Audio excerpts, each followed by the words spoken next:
ಗುರು ಆಗಿರುವಂಥ 2 ಮ್ಯಾಚ್ ನಮ್ಮ ಇಂಡಿಯಾದವ್ರು 1 ಮ್ಯಾಚ್‌ನ ಸೋತಿದ್ದಾರೆ, 1 match wash out ಆಗಿದೆ ಅಂತಾನೆ ಹೇಳ್ಬೋದು. ನಮ್ಮ ಇಂಡಿಯಾದವ್ರು ಏನಾದ್ರು ಈ ಸೀರೀಸಲ್ಲಿ ಉಳ್ಕೋಬೇಕು ಅಂತ ಹೇಳಿದ್ರೆ ಈ ಮ್ಯಾಚ್ ಗೆಲ್ಲೋದು ಸಖತ್ ಇಂಪಾರ್ಟೆಂಟ್ ಆಗುತ್ತೆ ಅಂತಾನೆ ಹೇಳ್ಬೋದು. ಇವತ್ತಿನ ಮ್ಯಾಚ್ ಎಲ್ಲಿ ನಡೀತಾ ಇದೆ ಮತ್ತು ಯಾರು ಚೆನ್ನಾಗಿ ಪರ್ಫಾರ್ಮೆನ್ಸ್ ಮಾಡ್ತಾರೆ ಮತ್ತು ಇಂಡಿಯಾ 11ನಲ್ಲಿ ಏನಾದ್ರು ಚೇಂಜಸ್ ಇರುತ್ತಾ ಅಂತ ನೋಡ್ಕೊಬರೋಣ ಬನ್ನಿ. ಎಲ್ಲೋ ಗೈಸ್, ಎಲ್ಲರಿಗೂ ವೆಲ್ಕಮ್ ಟು ನಿಮ್ಮ YouTube channel Prajwal analysis.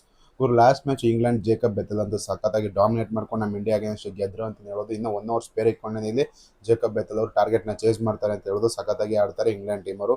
190 run target ಕೊಟ್ಟರು ಕೂಡ ಈಸಿಯಾಗಿ ಚೇಸ್ ಮಾಡುವಂಥ ಕೇಪಬಿಲಿಟಿ ಇರುವಂಥ ತಂಡ ಯಾವುದಪ್ಪ ಅಂತ ಹೇಳಿದ್ರೆ ನಿಮಗೆ ಇಂಗ್ಲೆಂಡ್ ಟೀಮ್ ಅಂತ ಹೇಳೋದು. ಸಖತ್ತಾಗಿ ಆಡಿದ್ರು. ಇವತ್ತೇನಪ್ಪ ನಮ್ಮ ಇಂಡಿಯಾದಲ್ಲಿ ಏನೋ ಚೇಂಜಸ್ ಆಗುತ್ತೆ ಅಂತ ಕೇಳಿದ್ರೆ ಇಲ್ಲಿ ರವಿ ಬಿಷ್ಣೋಯ್ನ ಕುಣಿಸಲೇಬೇಕು ಗುರು, ಯಾಕಂದ್ರೆ ಆ ರೀತಿಯಾದಂಥ ವರ್ಸ್ಟ್ ಪರ್ಫಾರ್ಮೆನ್ಸ್ನ ಕೊಡ್ತಾ ಇದ್ದಾರೆ. ಅವ್ರನ್ನ ಐರ್ಲೆಂಡ್ ಟೀಮ್ಗೂ ಸೆಲೆಕ್ಟ್ ಮಾಡಿದ್ರು, ಈ ಟೀಮ್ಗೂ ಸೆಲೆಕ್ಟ್ ಮಾಡಿದ್ದಾರೆ, ಯಾಕೆ ಅಂತ ಗೊತ್ತಿಲ್ಲ. ಅದು ಪ್ಲೇಯಿಂಗ್ 11 ಕೂಡ ಅವಕಾಶ ಕೊಡ್ತಾ ಇದ್ದಾರೆ. ಅವಕಾಶ ಕೊಟ್ಟರು ಕೂಡ ಇಲ್ಲಿ ಚೆನ್ನಾಗಿ ಯುಟಿಲೈಸ್ ಮಾಡ್ಕೊಳ್ತಾ ಇಲ್ಲ. ಯುಟಿಲೈಸ್ ಮಾಡ್ಕೊಳ್ಳೋದಕ್ಕಿಂತ ನಮ್ಮ ಇಂಡಿಯಾಗೆ ಸೋಲ್ಸೇ ಬಿಟ್ರು ಅಂತ ಹೇಳ್ಬೋದು. ಯಾಕಂತ ಹೇಳಿದ್ರೆ ಇವರು 4 ಓವರಲ್ಲಿ 60 ರನ್ ಸಖತ್ತಾಗಿ ರನ್ನ ಲೀಕ್ ಮಾಡೋದು. ಇಲ್ಲಿ ವೈಭವ್ ಸೂರ್ಯವಂಶಿ ಅವರು ಸಖತ್ತಾಗಿ ಆಡಿದ್ರು. ಇಲ್ಲಿ ರವಿ ಬಿಷ್ಣೋಯ್ ಅವರು ರನ್ಸ್ನ ಲೀಕ್ ಮಾಡಿ ನಮ್ಮ ಇಂಡಿಯಾದ ಸೋಲೋದಕ್ಕೆ ಮೇನ್ ರೀಸನ್ ಅವರು ಅಂತ ಹೇಳ್ಬೋದು. ಅದು ಬಿಟ್ಟರೆ ಅವ್ರ ಬದಲಾಗಿ ಯಾರು ಬರ್ಬೋದು ಅಂತ ಹೇಳಿದ್ರೆ ನಿಮಗೆ ಪ್ರಿನ್ಸ್ ಯಾದವ್ ಅವರು ಬರ್ಬೋದು ಅಂತ ಹೇಳೋದು. ಪ್ರಿನ್ಸ್ ಯಾದವ್ ಒಂದು ಕ್ವಾಲಿಟಿ ಪ್ಲೇಯರು. ನಿಮಗೆ IPL ನೀವು ನೋಡಿರೋದು ಯಾವ ರೀತಿ ಪರ್ಫಾರ್ಮೆನ್ಸ್ನ ಕೊಟ್ಟಿದ್ದಾರೆ ಅಂತ. LSG ಟೀಮ್ ಪರವಾಗಿ ಹೈಯೆಸ್ಟ್ ವಿಕೆಟ್ ಟೇಕರ್ ಕೂಡ ಆಗಿದ್ರು, ಚೆನ್ನಾಗಿ ಬೌಲಿಂಗ್ ಕೂಡ ಮಾಡ್ತಾರೆ. ಒಳ್ಳೆ ಲೆಂತಲ್ಲಿ ಬೌಲಿಂಗ್ ಮಾಡುವಂಥ ಕೇಪಬಿಲಿಟಿ ಇರೋಂಥ ಬೌಲರ್ ಇಲ್ಲಿ ಪ್ರಿನ್ಸ್ ಯಾದವ್ ಅವರು.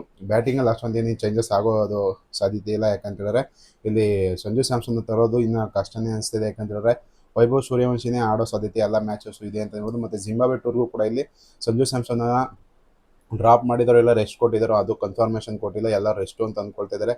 ಅವರು T20 ವರ್ಲ್ಡ್ ಕಪ್ ಗೆಲ್ಸ್ಕೊಟ್ಟಂಥ ಪ್ಲೇಯರ್, ಅವ್ರಿಗೆ ಪ್ಲೇಯಿಂಗ್ ಲೆವೆಲ್ನಲ್ಲಿ ಚಾನ್ಸ್ ಇಲ್ಲ ಅಂತೇಳಿ ಇದು ವರ್ಸ್ಟ್ ಅಂತಲೇ ಹೇಳ್ತೀನಿ. ವೈಭವ್ ಸೂರ್ಯವಂಶಿ ಅವರು ಏನೇ ಪರ್ಫಾರ್ಮೆನ್ಸ್ ಮಾಡಿರ್ಬೋದು, ಆದರೆ ಇಲ್ಲಿ ದೊಡ್ಡ ಜನರೇಷನ್ ಪ್ಲೇಯರ್ ಆದಂಥ ಸಂಜು ಸ್ಯಾಮ್ಸನ್ ಅವರು ಆಡ್ತಾ ಇದ್ದಾರೆ ಅಂತ ಹೇಳೋದಾದರೆ ಅವ್ರಿಗೆ ನೀವು ಅವಕಾಶ ಮಾಡಿಕೊಡ್ಲೇಬೇಕಾಗುತ್ತೆ. ಇನ್ನು ವೈಭವ್ ಸೂರ್ಯವಂಶಿ ಇನ್ನೂ ಚಿಕ್ಕ ಹುಡುಗ, ಅವರು ಇನ್ನೂ ಬೇಜಾನ್ ವರ್ಷಗಳು ಕ್ರಿಕೆಟ್ ಆಡ್ತಾರೆ.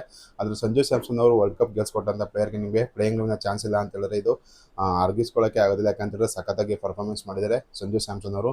ಇನ್ನು ಇಂಗ್ಲೆಂಡ್ ಟೀಮ್ ಕಡೆ ಬರೋದಾದರೆ ಇಲ್ಲಿ ಜಾಸ್ ಬಟ್ಲರ್ ಮತ್ತು ಫಿಲ್ ಸಾಲ್ಟ್ ಅವರು ಬೇಗನೆ ಔಟ್ ಆದರೂ ಕೂಡ ಅವರು ಆ ರೇಂಜಿಗೆ ಪರ್ಫಾರ್ಮೆನ್ಸ್ ಕೊಟ್ಟಿದ್ದಾರೆ ಲೆಕ್ಕ ಹಾಕೊಳ್ಳಿ. ಯಾವ ರೀತಿ ಇಲ್ಲಿ ಟೀಮ್ ಡೆಪ್ತ್ ಇದೆ ಇಲ್ಲಿ ಇಂಗ್ಲೆಂಡ್ ಟೀಮ್ದು ಅಂತ. ಜೋಫ್ರಾ ಆರ್ಚರ್ ಅಂತೂ ಸಖತ್ತಾಗಿ ಬೌಲಿಂಗ್ ಮಾಡ್ತಾರೆ, ಮತ್ತು ಲಿಯಾಮ್ ಡಾಸನ್ ಕೂಡ ಸಖತ್ತಾಗಿ ಬೌಲಿಂಗ್ ಮಾಡ್ತಾರೆ, ಮತ್ತು ಜೇಕಬ್ ಬೆಥೆಲ್ ಕೂಡ ಬೌಲಿಂಗ್ ಮಾಡಿಸ್ಬೋದು ಅವರು. ವಿಜಾಕ್ಸ್ ಅವರು ಬಂದೇ ಬರ್ತಾರೆ ಪವರ್ ಪ್ಲೇಲಿ. ವೈಭವ್ ಸೂರ್ಯವಂಶಿ ಹಾಗೂ ಅಭಿಷೇಕ್ ಶರ್ಮಾ ಆಫ್ ಸ್ಪಿನ್ನ ಯೂಸ್ ಮಾಡೇ ಮಾಡ್ತಾರೆ, ಹ್ಯಾರಿ ಬ್ರೂಕ್ ಅಂತ ಹೇಳ್ತೀನಿ. ಮತ್ತು ಜೋಫ್ರಾ ಆರ್ಚರ್ ಆಗಿರ್ಬೋದು, ಆದಿಲ್ ರಶೀದ್ ಆಗಿರ್ಬೋದು, ಸಖತ್ತಾಗಿ ಜಾಸ್ ಟಂಗ್ ಕೂಡ ಚೆನ್ನಾಗಿ ಬೌಲಿಂಗ್ ಮಾಡ್ತಾ ಇದ್ದಾರೆ.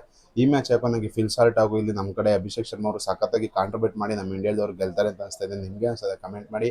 ವಿಡಿಯೋ ನಿಮ್ಗೆ ಇಷ್ಟ ಲೈಕ್ ಮಾಡಿ, ಶೇರ್ ಮಾಡಿ, ಸಬ್ಸ್ಕ್ರೈಬ್ ಮಾಡಿ.